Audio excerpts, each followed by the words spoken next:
Let me guess. You make just enough money to survive, but not enough to breathe. Every month feels like a balancing act. One unexpected expense and the whole thing collapses. Payday comes in and disappears just as fast. And somewhere deep down, you've started to believe a dangerous lie. That if you just made more money, everything would be fine. That if you just crossed some invisible income line, stress would vanish and wealth would magically appear. Machiavelli warned against this kind of thinking centuries ago. He wrote that men are ruined not by lack of opportunity, but by misunderstanding the nature of power. Money works the same way. Income is not power, control is. Here's the uncomfortable truth. Most people never hear. The reason you feel trapped isn't because your salary is small, it's because your strategy is non-existent. Wealth doesn't begin when your paycheck grows. It begins the moment your behavior changes. And if that idea makes you uncomfortable, good. That discomfort is the signal that something real is happening. Because as Machiavelli understood, transformation always begins with a break from illusion. History proves this point over and over again. Take John D. Rockefeller in his early years, before the oil empire, before the headlines, before the billions. He was just a young bookkeeper, earning a modest wage. Nothing impressive, no advantage. But from his very first paycheck, he practiced one habit religiously. He paid himself first, even when money was tight, even when it felt almost irresponsible. He believed long before the wealth arrived that future Rockefeller was owed something by present Rockefeller. That habit didn't make him rich overnight, but it gave him something far more valuable early on: control. Machiavelli would tell you that control always precedes power. Most people do the opposite. They pay rent, they pay bills, they pay subscriptions they barely use, they pay for convenience, for comfort, for momentary relief. And then, if there's anything left, they consider saving. That's not a financial system, that's surrender. It's living reactively instead of strategically. And Machiavelli despised reactive men. He wrote that fortune favors those who prepare, not those who hope. So let's flip the script. Strategy 1 is simple, but it's not easy. Pay yourself like you owe you money. Think about it. If you owed your landlord $300 and decided to wait until next month, what would happen? Threats, consequences, pressure. But when it comes to your future, you treat it like a suggestion instead of an obligation. That's backwards. Your future self is the most important creditor you will ever have. Ignore them long enough, and they will collect in ways far more painful than late fees. Here's where people get stuck. They hear this and say, "But I don't make enough to save." Machiavelli would call that an excuse, dressed up as logic, because the amount is not the point. The habit is.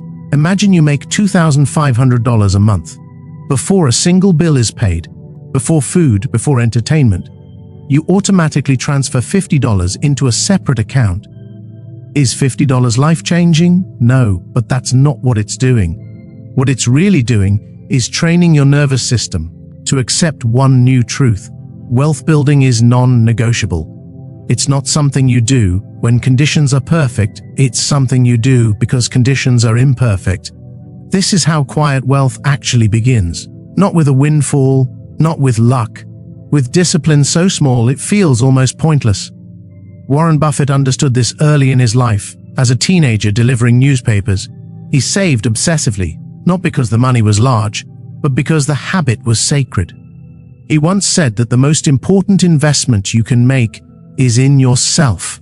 What he didn't say out loud is that self-investment starts with self-respect. Paying yourself first is a declaration that future you matters more than present comfort. Most people never make this shift. They live their entire lives saying, one day I'll save, one day I'll invest, one day I'll be disciplined. Machiavelli had no patience for one-day men. He believed power belonged to those who acted decisively, even with limited resources, especially with limited resources.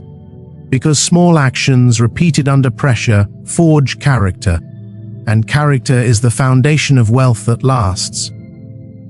Once you begin paying yourself first, something subtle but powerful happens.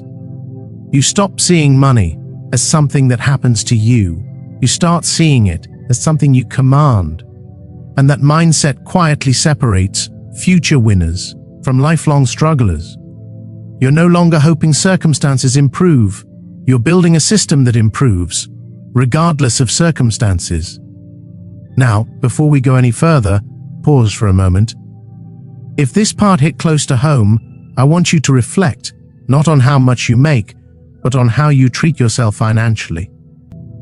Drop a comment with 1 or 2 words that capture where you are right now, starting, late, learning. Keep it simple. That small act reinforces the shift you're making. And if you want to go deeper into this way of thinking, quiet strategies, long-term power, and financial control, the world never teaches, subscribe and join a growing community of people who are done playing loud games and ready to build real leverage in silence. Because once you start paying yourself first, you'll begin to notice something else. The money you thought you didn't have was leaking away in places you never questioned. And until you expose those leaks, no amount of discipline will save you. That's what we're uncovering next. Awareness, discipline, and expanding margin, quietly.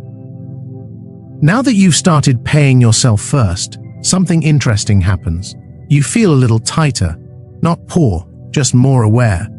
And that's where most people panic.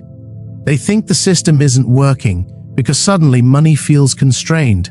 But Machiavelli would tell you, this is the moment of truth, when pressure reveals reality, when illusion collapses.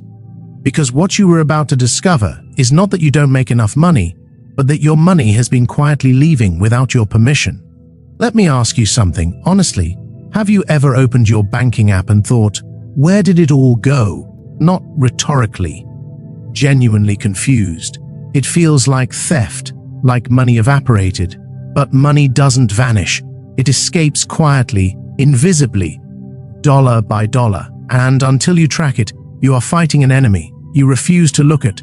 Machiavelli warned that unseen threats are always the most dangerous.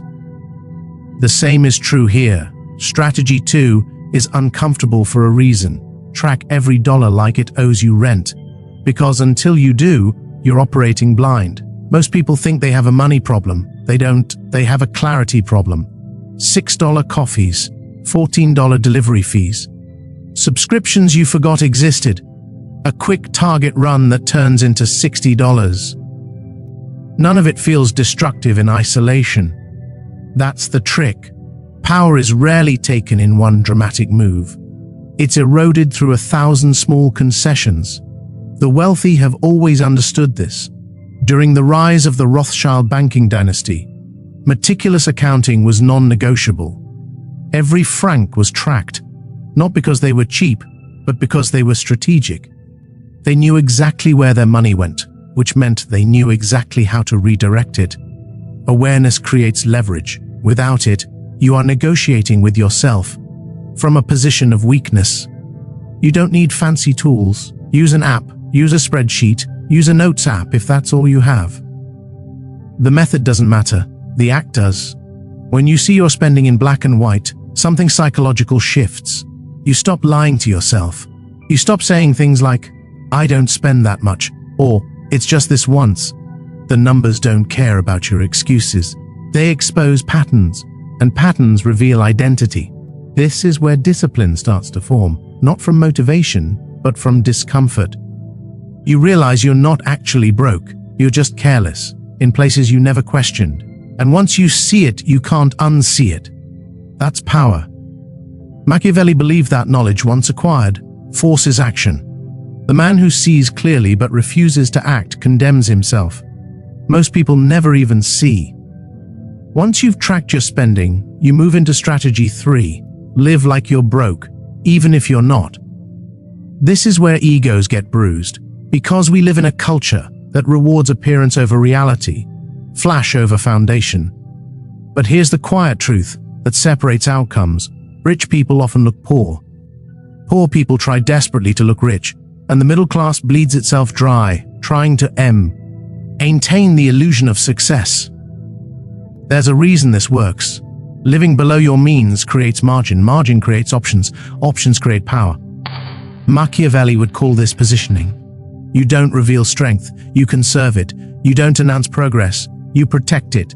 The person driving a 10-year-old car with no debt and consistent investments has more power than the person in a leased luxury vehicle, living paycheck to paycheck. One is free, the other is trapped by optics. I've seen this play out repeatedly. A software engineer making a modest salary lives like a student for 5 years, invests the difference, and quietly builds a 6-figure portfolio. Meanwhile, someone making triple the income upgrades their lifestyle with every raise and ends up stressed, leveraged, and stuck. Income didn't save them, discipline did, or the lack of it destroyed them. This is stealth living. You intentionally make your life cheaper than it needs to be.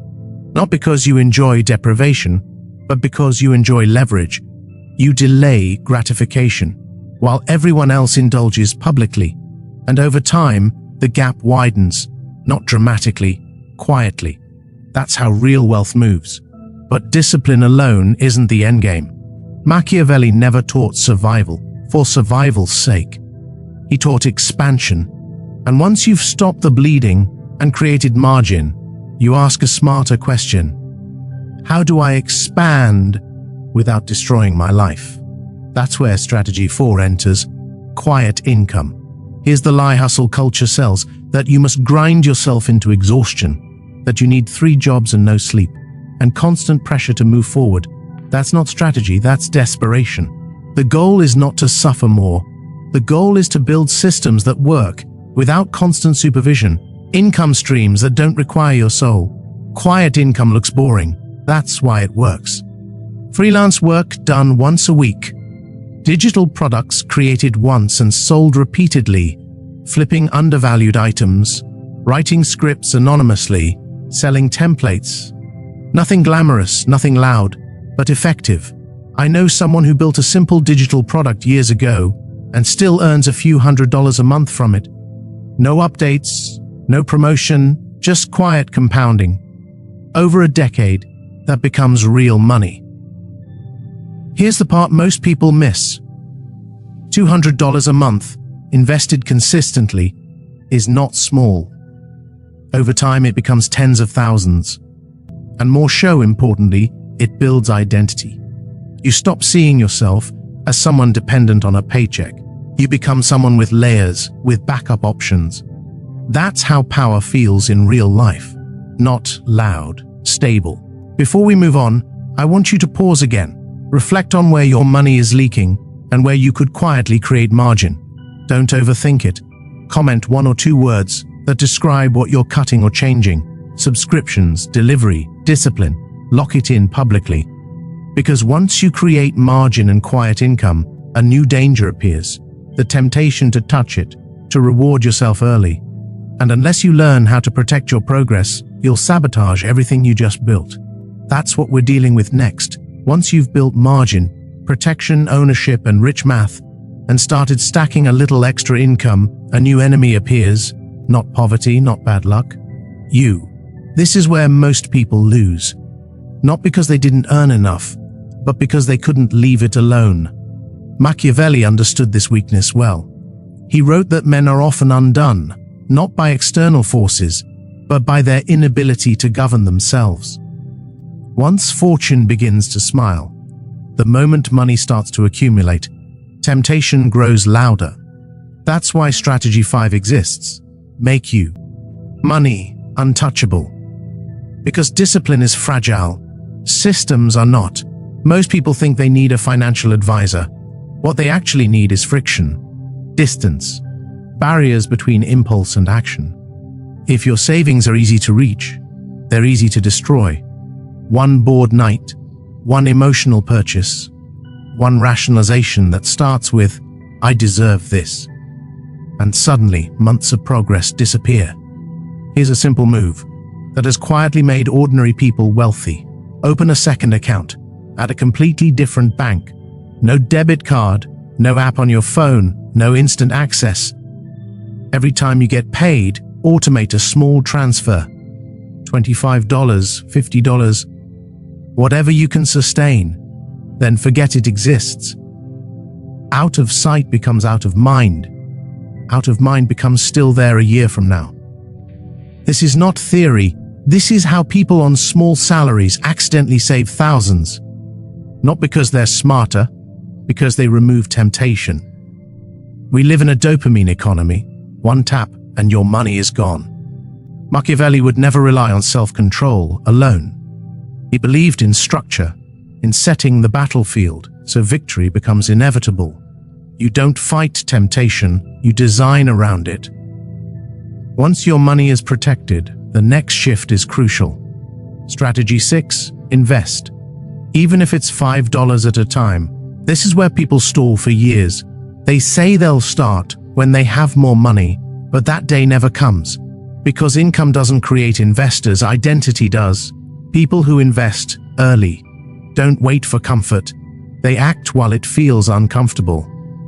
Warren Buffett bought his first stock as a child, not because the amount mattered, but because ownership changed how he saw money. Ownership is the dividing line between the wealthy and the working class. Poor people spend, rich people own, and ownership compounds quietly while spending evaporates instantly. If you're waiting to invest because the amount feels too small, you're missing the point. $5 invested consistently trains your brain for the day. It's 500. It's rehearsal. Time in the market beats timing the market because time rewires behavior, and behavior determines outcomes. Machiavelli taught that power grows through continuity, not bursts of effort. Now comes the mindset shift that changes everything. Wealth is not income. Wealth is ownership. When you own even a microscopic slice of a business, you stop trading time for money exclusively. You step into a different game. That's why the wealthy look calm. Their money works even when they don't. Broke people buy vibes. Wealthy people buy leverage. And this leads directly into strategy 7. Use rich math, because poor math is emotional. Rich math is intentional. Poor math asks, can I afford the payment? Rich math asks, what does this cost me over time? One keeps you busy, the other makes you free. Look at how most people budget. Rent, car payment, food, entertainment, whatever's left, maybe savings. That's living at the edge of your income, hoping nothing goes wrong. Rich math flips the order. Needs, wealth building, then wants. If anything remains, this isn't restriction, it's prioritization. Machiavelli would call this ruling before indulging. The famous 50/30ths 20 rule is a starting point. 50% needs, 30% wants, 20% wealth building. But the real power comes when you push further. 60% needs, 30% wealth, 10% wants. Now you're playing offense. This is how people with modest incomes outpace high earners drowning in lifestyle debt, not by sacrifice, by intention. Here's the brutal truth. Most people don't go broke because they don't earn enough. They go broke because they believe they deserve comfort now. Rich math says freedom later tastes better, and it does. Ask the teacher who retires quietly with 6 figures while influencers burn through millions chasing relevance. Same timeline, different math. But even rich math won't save you if you're still trapped in socially acceptable financial poison. That's the next layer. Strategy 8. Kill the middle-class debt traps. This part stings because it's normalized. Buy now, pay later.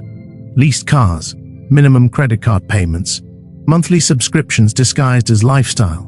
None of it looks dangerous.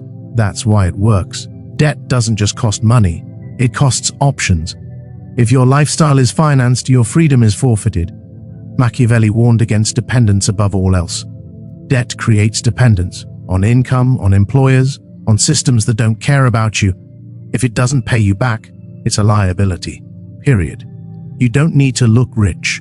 You need to be free. The person driving an old car with no payments and consistent investments is winning, even if no one applauds them, especially because no one applauds them. Broke looks rich, rich looks boring, and boring compounds. Before we move forward, pause again. Think about one debt or expense that doesn't serve you. Just one. Comment a single word that represents what you're cutting or questioning. Lease, cards, payments. This isn't for us, it's for you, because once debt is minimized and ownership begins, a final shift happens. You stop needing validation, you disappear, and in that invisibility, real wealth accelerates. That's what we're stepping into next. Once you cut the debt traps, stealth wealth, automation, and silent freedom, and start owning instead of consuming, something strange happens. You feel lighter, quieter, less reactive. That's not accidental. That's what happens when power stops leaking. Machiavelli wrote that the strongest position is the one least noticed, not hidden out of fear, but concealed out of strategy. This is where stealth wealth begins, not as a gimmick, as a shield. Most people think wealth announces itself. Cars, clothes, vacations, noise, but those are signals, not substance. Signals attract attention, attention attracts expectation, expectation attracts pressure, and pressure forces decisions you wouldn't otherwise make. The wealthy learned this lesson long ago. That's why real money moves quietly.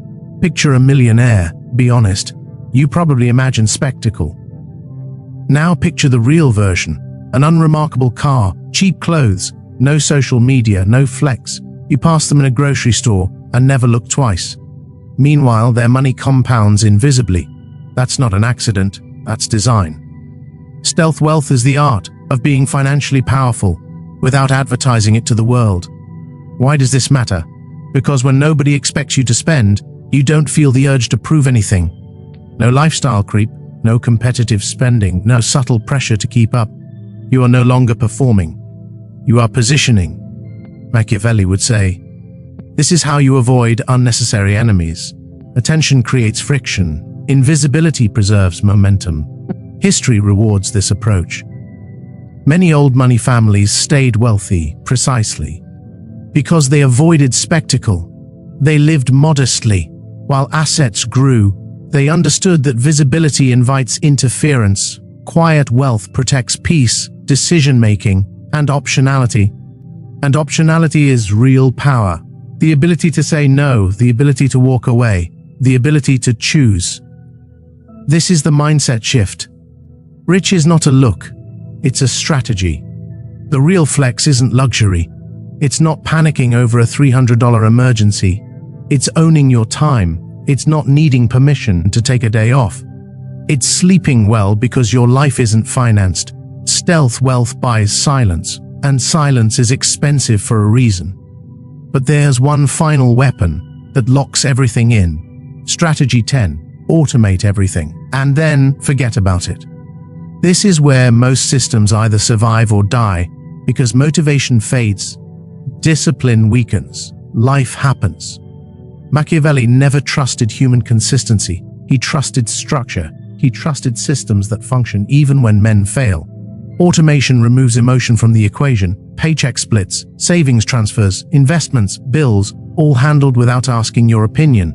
Because you will not always feel disciplined, you will not always feel focused. But automation doesn't care how you feel, it executes regardless. This is how quiet wealth compounds while you're distracted, living your life. You're not trying to become a full-time money manager. You're trying to become financially free, without obsessing. The less you think about money, the more consistently it grows. That's the paradox. Systems outperform willpower every time. Think about it. You won't manually save $50 every week forever, but if it's automated, you won't miss it. Years pass, balances grow, and one day, you look back and realize something profound. You didn't hustle your way out of scarcity, you designed your way out. But this is the final trut. You don't need to earn more to become wealthy. You need to behave differently with what you already have. Quiet wealth isn't built with hype. It's built with habits. systems, patience, restraint, while everyone else is rushing day by day, not paycheck by paycheck. If your salary feels small, good, that means your strategy matters more. Discipline is powerful. Automation is unstoppable. Build the system once, let it run. Let time do the heavy lifting. Let silence protect your progress. If this series shifted how you think about money, even slightly, I want you to lock it in. Comment 1 or 2 words that represent what you're building now. Systems, stealth, freedom. Keep it simple. Let it be your quiet affirmation. And if you want to keep learning the rules that aren't taught, the ones used by people who build wealth without noise, subscribe and join a growing community of men who are done chasing appearances and ready to build real power patiently, intelligently, and quietly.